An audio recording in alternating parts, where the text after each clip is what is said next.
का पेपर कब है अरे साहबा जरा बताओ हिंदी का पेपर कब है। अरे कब है हिंदी का पेपर सरदार 24 तारीख को है। 24 तारीख को है। कालिया ठीक ही कहता था साहबा। हिंदी का पेपर 24 तारीख को है। देखिए हिंदी ग्रामर। नमस्कार दोस्तों, सबसे पहले मैं आपको नमस्ते करना चाहूंगा। नमस्कार। हिंदी का पेपर देखिए 24 तारीख को है यूपी बोर्ड का, और हिंदी में ग्रामर जो है बच्चों को बहुत कम आती है। जैसे इसमें जो है तो मेन चीज जो है, जैसे आपका उपसर्ग में लड़के फंसते हैं बहुत, समास में बहुत ज्यादा फंसते हैं, और उसके अलावा जो है अलंकार आपका आता है, अलंकार में थोड़ा सा दिक्कत होती है। उसके बाद आपका रस आता है, उसके बाद जो है छंद आता है, यानी रोला और सोरठा आता है, रोला और सोरठा।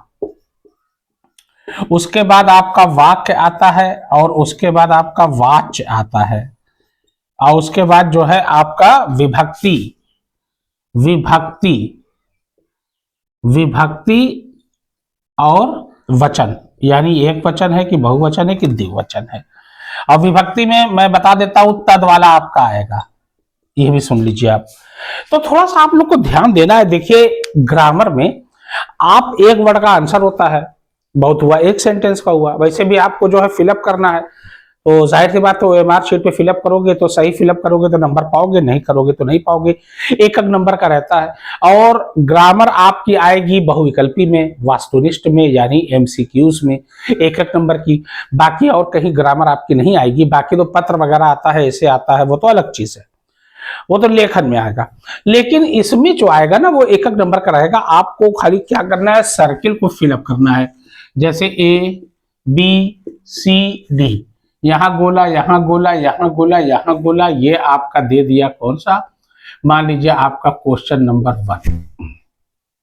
अब 1 का ए सही है तो ए के नीचे गोला, बी सही है तो बी के नीचे वाला गोला, सी सही है सी वाला, या डी सही है तो डी वाला। मान लीजिए बी ऑप्शन सही है तो बी को आप इस तरीके से आप जो है काले या नीले पेन से, ब्लैक या ब्लू पेन से आप इसको पूरा जो है क्या करोगे, इसको इस तरीके से फिलअप कर दोगे। बस ये आपका बी ऑप्शन हो गया। ध्यान देना, बहुत सोच समझ के गोले को फिलअप करना, क्योंकि एक बार अगर आपने गलत गोला फिलअप कर दिया तो दोबारा वापस नहीं हो पाएगा। ओएमआर शीट आपको एक ही बार मिलेगी, बार बार नहीं मिलेगी, इसलिए बहुत ध्यान से करना। देखिए उपसर्ग में क्या होता है, जैसे आपका आ जाए, ध्यान देना मैं बताने जा रहा हूं, जैसे आपका आ जाए निर्दय, निर्दय, तो पहले का एक अक्षर या दो अक्षर जो होता है ना, वही क्या होता है, उपसर्ग होता है। प्रत्यय नहीं आएगा, उपसर्ग आएगा। और प्रत्यय का पहला अक्षर या दूसरा अक्षर जो आके आगे लग जाता है शब्द के, वही जो है शब्द जोड़ देता है, और वही उपसर्ग कहलाता है।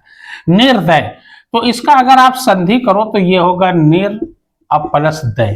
तो जहां पे रुकावट आ जाए, थोड़ी सी आ जाए, थोड़ी सी, वही उपसर्ग है। तो निर्दय का क्या होगा, निर। जैसे आ जाए अपमान, अपमान, अप में रोका गया, अप प्लस आन है ना, अप प्लस मान, तो अप क्या होगा, अप जो है ये उपसर्ग होगा। ध्यान देना, उपसर्ग की यही क्वालिटी होती है कि शुरू में शब्द के आगे जुड़ जाता है, वही आपका कहलाता है उपसर्ग। इसको एक चीज बहुत अच्छे से आप लोग ध्यान में रख लीजिए कि उपसर्ग में सबसे पहली चीज आपको ध्यान क्या देना है कि पहले शब्द के पहले आके जो है जुड़ता है, इसी को कहा जाता है प्रेफिक्स। हिंदी में क्या कहते हैं इसको, हिंदी में इंग्लिश में कहते हैं प्रेफिक्स। क्या कहते हैं भैया, प्रेफिक्स। ध्यान देना। और सफिक्स, प्रेफिक्स का मतलब पहले आके जुड़ जाना, सफिक्स मतलब बाद में, तो बाद में क्या होगा, प्रत्यय होगा। सीधी सी बात है, ये आपको क्लियर पता है। तो बाद में जो जुटेगा वो प्रत्यय हो जाएगा, ठीक है ना। तो जैसे मान लीजिए आपका आ जाए अनुपस्थित, अब इसमें लड़के फंसेंगे, अनुपस्थित। अब ऊ की मात्रा वाला ध्यान देना, ऊ की मात्रा में ऊ नहीं लगता वो उपसर्ग में। तो इसका अगर हम संधि विच्छेद करें तो ये हो जाएगा, अलग करना चाहें तो अन प्लस उपस्थित, यानी उपस्थित में अन लग गया यानी अनुपस्थित। तो ये अन जो है ना, ये उपस्थित, ये ऊ की मात्रा इसके साथ जाएगी, उपस्थित। अब बचा क्या, आ ना बचा। ध्यान देना, देखो आ और ना बचा, ये ऊ की मात्रा तो इसके साथ चली गई, ये छोटा ऊ की मात्रा है, और छोटा ऊ यहां हमने लगा दिया। ऊ फॉर उल्लू, छोटा ऊ से उल्लू, बड़ा ऊ से ऊन। कक्षा एलकेजी यूकेजी में पढ़ाया जाता है, आपको पता ही होगा क्यों भाई। थोड़ा ध्यान देना, ठीक कह रहा हूं ना बॉस। तो ये अन जो है यही उपस्थित, देखिए पूरा शब्द बन रहा है ना, उपस्थित कोई शब्द होता नहीं, इसलिए ऊ लगा के उपस्थित बनता है ताकि एक मीनिंगफुल वर्ड मिले। अब मीनिंगफुल वर्ड जब ऊ इसके साथ चला गया तो यहां बचा क्या, आ और ना बचा, तो यही आ और ना जो है क्या कहलाएगा, उपसर्ग कहलाएगा। एनी डाउट, यही उपसर्ग कहलाएगा, इस पे आप ध्यान दीजिएगा। ये चीजें बहुत ही मायने रखती हैं और आपको जो है आगे जो है ये 10th बोर्ड में जब 2025 का बोर्ड का एग्जाम होगा 24 तारीख को, तो आपको ये बड़ी फायदेमंद चीजें जो है साबित होंगी आपके लिए, ध्यान देना। कालिया तो कहता था कि 2 है, अरे फौजी नंबर 2 आता है कि मारू तेरे यार के खोपड़िया, रख जा भैया। अब देखिए, अब जैसे आपका देखिए इस तरीके से उपसर्ग जो है आपका कोई भी एक वर्ड आपको दे देगा, ध्यान देना, ठीक है ना, और आपको कहेगा कि इसमें से कौन सा उपसर्ग है। अब जैसे आ जाए अनर्थ, अनर्थ ध्यान देना, बाद वाला बनेगा अर्थ, तो बचा क्या, बचा अन, अन धन। अब ये अन जो है ना, ये अन, अनर्थ, अनर्थ मिलके अनर्थ बना है, तो अन जो है यही क्या कहलाएगा, उपसर्ग कहलाएगा, यही उपसर्ग कहलाएगा, ध्यान देना, यही क्या कहलाएगा, यही उपसर्ग आपका कहलाएगा अन। यानी अब जैसे मान लीजिए आपका आ जाए अपकार, तो ये बहुत इजी है, अपकार, अपधनकार, अप पे रुका थोड़ा सा, तो यही अप जो है ये हो गया। जैसे उपकार, उपधनकार यानी उप पे रुका गया, उप, उप कप्तान, कप्तान उप कप्तान होता है ना, तो उप क्या है, उप जो है यही उपसर्ग है। इसी तरीके से आपका आएगा, अगर कोई डाउट हो तो आप पूछिए, ठीक है ना। अब जैसे आपका आ जाए अधिकार, क्या आ जाए, अधिकार, तो अधिकार में उपसर्ग क्या है, 4 ऑप्शन दे देगा, अधि दे देगा, अधिक दे देगा या आ दे देगा। तो आपको पहचानना कैसे, अधि, ये देखिए अधि धनकार, तो अधि, अधि पे रुके ना, अधिकार, अधिकार, अधिकार, तो आ धा पर छोटी की मात्रा, यही अधि जो है यही उपसर्ग है। इसी को क्या कहा जाता है, उपसर्ग कहा जाता है, ध्यान देना। अत्याचार, अब कहीं कहीं जब छोटी मात्रा आ जाती है, मतलब आधा अक्षर आता है, जैसे मैंने कह दिया अत्याचार, अब अत्याचार में तो ज्यादातर लड़के फंस जाते हैं, क्या हो जाते हैं, फंस जाते हैं। अत्याचार में ज्यादातर लड़के गलती करते हैं, अब करेंगे, अगर आ गया तो क्या करना पड़ेगा, जब आधा अक्षर है, देखिए आधा ता या आधा मा या आधा सा, तो यही जो है ई की मात्रा बनाता है, किसकी, छोटी ई की मात्रा, ये हो जाएगा अति, अति, अति क्या है इसमें, अति जो है आपका उपसर्ग है, इस पे आप ध्यान दीजिएगा। अति, अति, अति आदता है ना, अति, अति जो है उपसर्ग है। अत्याचार, अत्याचार, अत्याचार, तो ये जो है ना यही मिलके ता पर छोटी की मात्रा बना देगा, वही कहलाएगा क्या आपका, वही कहलाएगा अत्याचार। तो इसमें उपसर्ग कौन है, अति है। जैसे अत्यधिक, आपका आ जाए अत्यधिक, अत्यधिक, तो अत्यधिक में उपसर्ग क्या है, अति, यही मैं यही समझाना चाह रहा हूं। जब छोटा यानी आधा अक्षर आवे, आधा ता आधा मा, आधा या, तो आधता में ज्यादा, ये अजय तक बनाएगा क्या, ये अति बनाएगा, ई की मात्रा बना देगा, वही कहलाएगा उपसर्ग और हो जाएगा अति, ठीक है ना। जैसे अत्यंत, अत्यंत, इसमें भी अति लगेगा उपसर्ग, अति होगा उपसर्ग।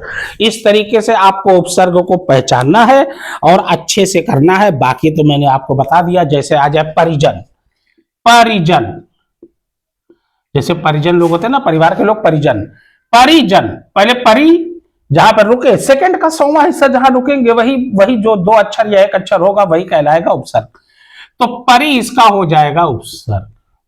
एनी डाउट, इसी प्रकार से आपको करना है, ध्यान देना। इसके बाद आपका आ रहा है समास। Now come to the point, ध्यान देना।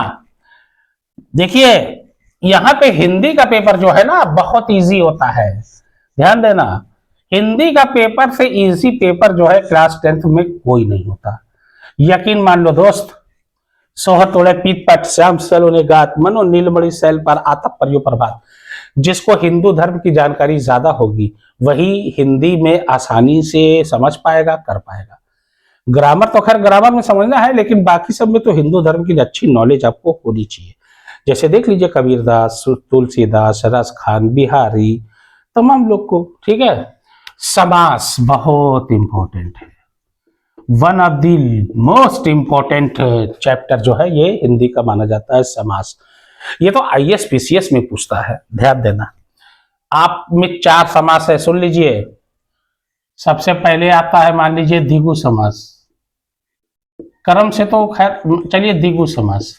उसके बाद द्वंद्व समास, द्वंद्व समास, द्वंद्व आधा वा दोनों में समास। उसके बाद आपका आएगा कर्मधारय समास,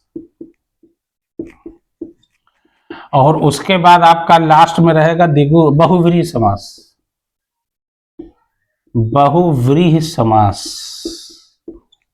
ये 4 आपके हैं। अब 4 में से कोई एक पूछेगा, 1 नंबर का रहेगा भाई, ऑब्जेक्टिव है। द्विगु समास में जिसमें गिनती आ जाए, सुन लो भैया गौर से एकदम अच्छे से, गिनती जैसे आ जाए त्रि, चौ, शाह यानी शतक, शाह का मतलब 100, ठीक है ना, और 12 सिंगा वगैरह नहीं होता, जैसे 12 सिंघा है ना, होता है ना, हाँ। जैसे द्यू, गिनती आ जाए, द्यू मतलब 2, संस्कृत का ये सब वो है गिनती है। चौ मतलब 4, त्रि मतलब 3, त्रिफला, तिरहा, चौराहा, चतुर्मुख। तो ये सब क्या है, ये सब द्विगु समास है जिसमें गिनतियां आ जाएं, बस काम खत्म। चौमासा, ठीक है ना, शतक, शताब्दी, शताब्दी 100 साल, शताब्दी, ये सब द्विगु समास है। बस दिमाग में उतना ही रखो, हल्का दिमाग में कम रखो, लेकिन वही कम में पूरा आ जाए, कहने का ये तात्पर्य है। द्वंद्व समास, द्वंद्व समास में बीच में लाइन रहेगी, जैसे रात दिन, द्वंद्व समास हो गया। माँ बाप, द्वंद्व समास हो गया।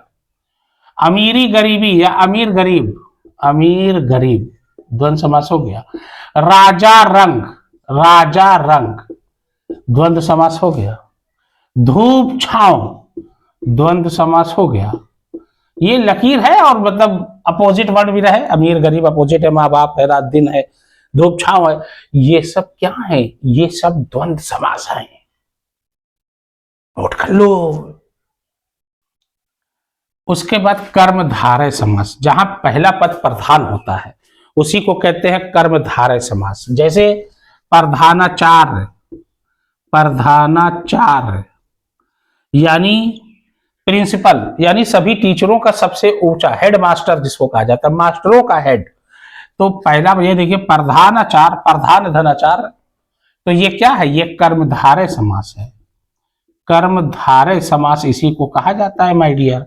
जैसे कृष्ण सर्प, कृष्ण सर्प, अब देखिए कृष्ण यानी प्रधान, अब कृष्ण को सर्प रूपी बताया गया है। जैसे कृष्ण काले है ना, श्याम सलोने गात है ना, तो कृष्ण जो काले हैं उसी वजह से पड़ा है कृष्ण सर्प, यानी काला सांप। ये कौन समास है भैया, ये समास जो है कर्मधारय समास है। कौन समास है, कर्मधारय समास है। जैसे महापुरुष, महापुरुष, महापुरुष, महान है पुरुष, कौन है, कर्मधारय। कर्म यानी कर्म, कर्म को धारण करना, कर्मधारय समास, इसी को कहा जाता है कर्मधारय समास। बहुत ध्यान से देखिएगा, ठीक है ना। जैसे नीलांबर, नील गगन है ना, पीतांबर पीला कपड़ा, पीतांबर पीला वस्त्र है ना, तो ये सब कर्मधारय में आएगा। बहुव्रीहि समास बहुत इंपॉर्टेंट है, आ रहा है इस बार बहुव्रीहि समास, आपका नोट कर लीजिए। बहुव्रीहि समास देखिए, अब बहुव्रीहि समास क्या होता है, बहुव्रीहि समास उसे कहते हैं मतलब जिसमें ऐसा वर्णन किया जाए लोग के बारे में कि जिनके मतलब जिनकी तुलना किसी से ना की जाए, मतलब संसार में इकलौते हों, अलग दिखाई दें। जैसे आम भाषा में समझो, मैं आम भाषा में बता रहा हूं, जैसे नीलकंठ, दशानन, गजानन, अभी इसको मैं वो कर रहा हूं, एक्सप्लेन कर रहा हूं हैं, और क्या कहते हैं, लंबोदर, चतुर्मुख,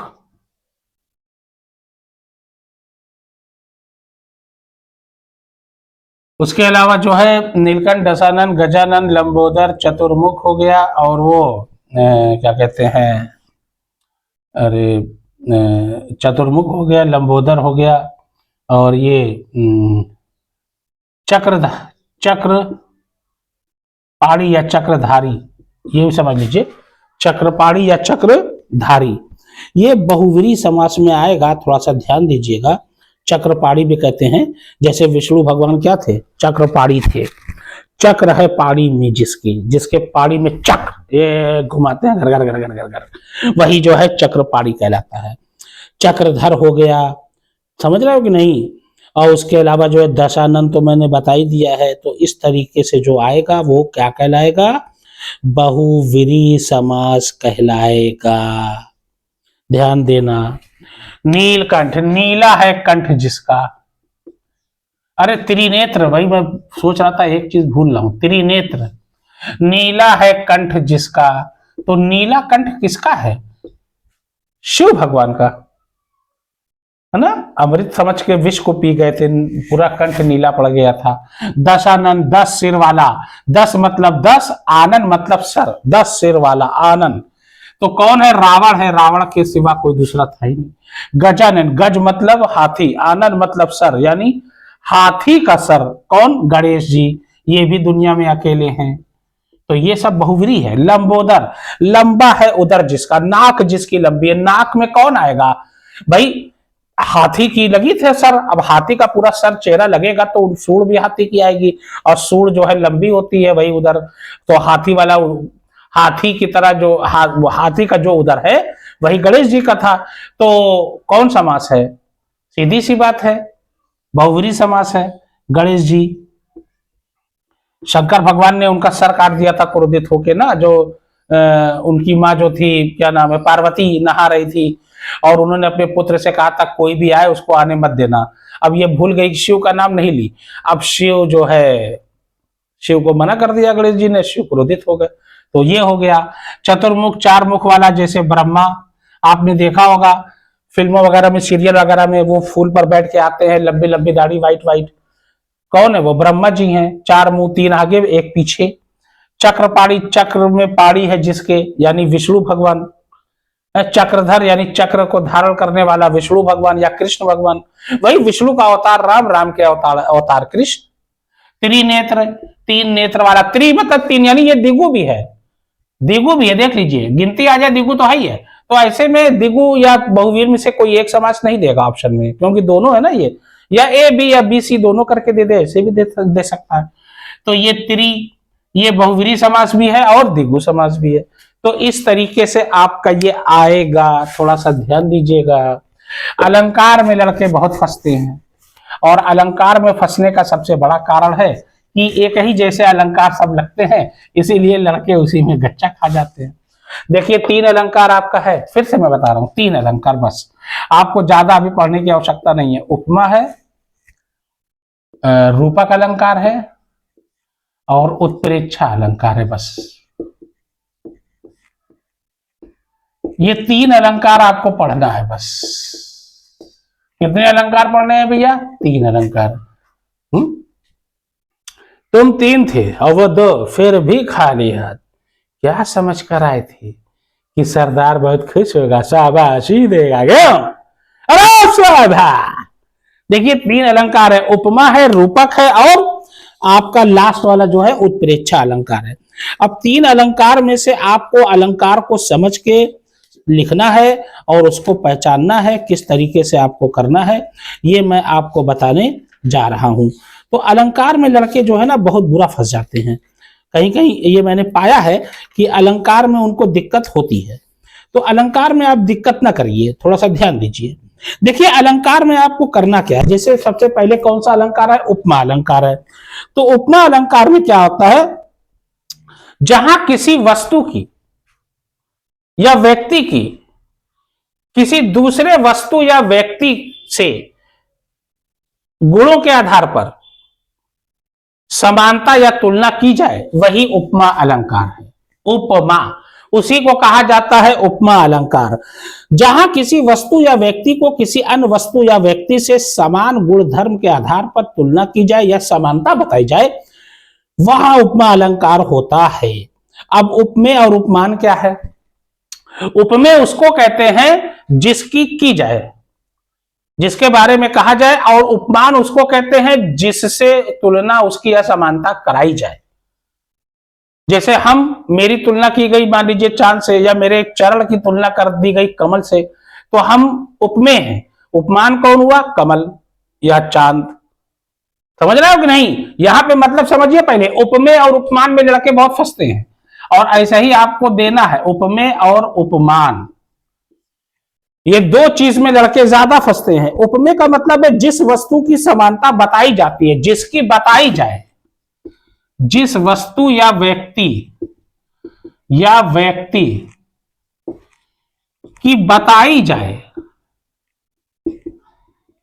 वो उपमेय है। और जिससे कराई जाए,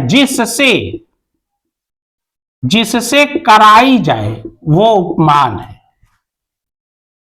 ध्यान देना, जिससे कराई जाए वो उपमान है, और जिसकी की जाए वो उपमेय है। ध्यान देना, जैसे इसमें आप कह सकते हो पीपर पात सरिस मन डोला। पीपर पात सरिस मन डोला, यह आ सकता है। पीपर पात सरिस मन डोला, देख लीजिए, पूछेगा कौन अलंकार है, तो आप सीधे सीधे लिख देना पीपर पात सरिस मन डोला में उपमा अलंकार है। इसमें उपमेय कौन है? उपमेय है मन, भाई मने को कहा गया है, उपमेय मन है। और उपमान कौन है? पीपर पात, उसी के पीपर पात सरिस मन डोला, पीपर पात, ये उपमान है। इसकी तुलना या समानता या जो भी आप समझ लीजिए। उसी प्रकार से आपका रूपक अलंकार,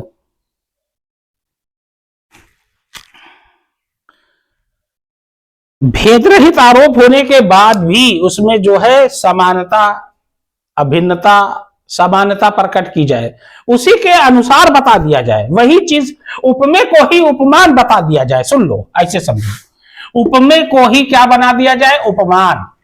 रूपक का मतलब क्या हुआ? एक रूप जैसा, यानी रूप रंग में एक जैसा हो, रूप रंग में एक जैसा हो, कोई वस्तु या व्यक्ति रूप रंग में एक जैसा हो, या जहां उपमेय को ही उपमान बता दिया जाए, यानी हमको ही उपमान, हमको कह दिया गया कमल, हम ही को चांद कह दिया गया डायरेक्ट, वो कौन सा अलंकार है? रूपक अलंकार है।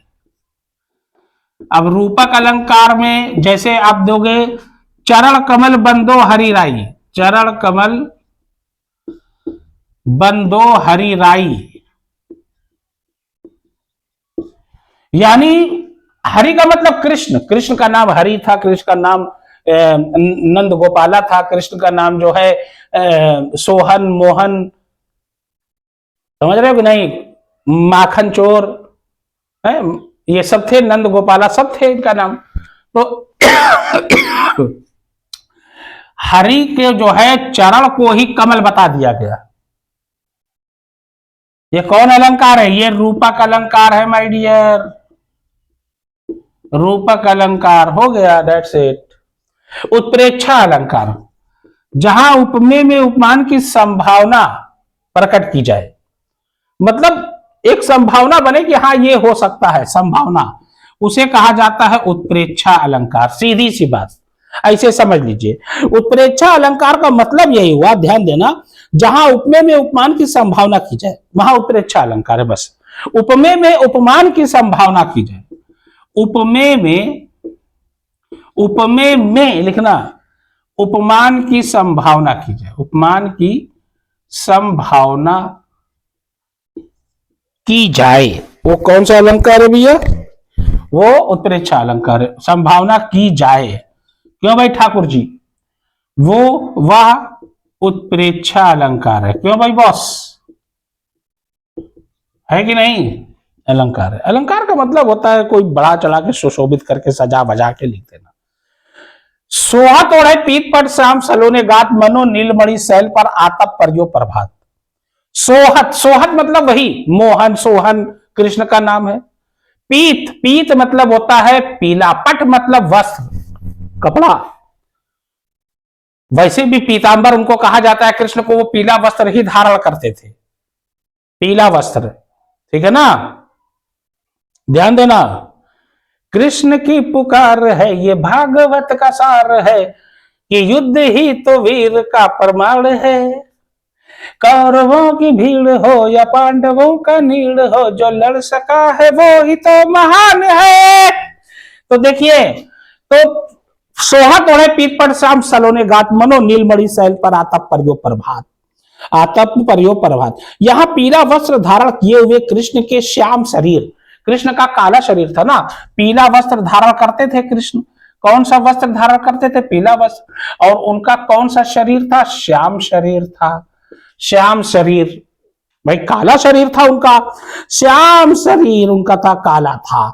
में प्रातःकालीन धूप में शोभित नीलमणि शैल की संभावना की गई है। नीलमणि शैल की संभावना, प्रातः काल जब सूर्य पड़ता ही है, रोशनी किरण, तो प्रातः काल किसकी संभावना की गई है? प्रातः काल नीलमणि शैल की, नीलमणि शैल की संभावना की गई है। संभावना, मैंने कहा ना, जहां उपमेय में उपमान की संभावना की जाए, संभावना, वो उत्प्रेक्षा अलंकार है। रस में आपका दो रस आएगा, डायरेक्ट सुन लो, एक करुण और एक हास। हास रस का स्थायी भाव हास या हंसी, और करुण रस का स्थायी भाव शोक।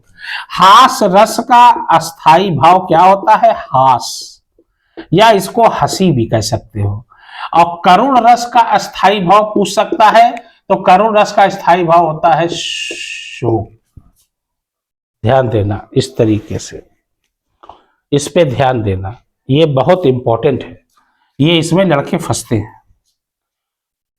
और काफी लंबी वीडियो हो जाएगी, तो ग्रामर हो सकता है जो बचा है, 2-3 बचे हैं, वो मैं कल आपको अपलोड कर दूंगा। थोड़ा सा ध्यान दीजिए और मन लगा के पढ़िए, और राइटिंग वगैरह अच्छी कर दीजिए। देखिए नंबर आपको बेहतरीन मिलेगा, डेट्स माय गारंटी। थोड़ा सा ध्यान दीजिए, बस कहने का ये मतलब।